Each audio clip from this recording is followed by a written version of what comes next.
Hi guys, welcome to How to Solutions YouTube channel. In today's video, I'm going to show you how you can fix invite collaborator option not showing on Instagram. Before getting into this video, must subscribe to our YouTube channel and click on the bell icon. So the first step you need to do is to open Play Store and update your Instagram application. Once you've done that, you simply need to go into the settings and go into the app management and go into the app list and search for the Instagram, and then you need to clear storage and cache.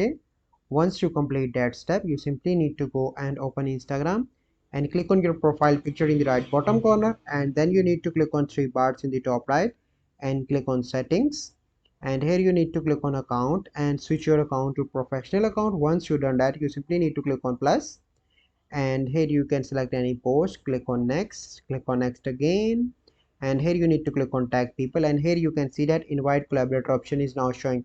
So this is the process by which you can fix if invite collaborator option is not showing on your Instagram. I hope you find this video helpful. If you find this video helpful, must like this video, subscribe to our YouTube channel for future videos. We'll see you in the next video. Thank you, have a good day.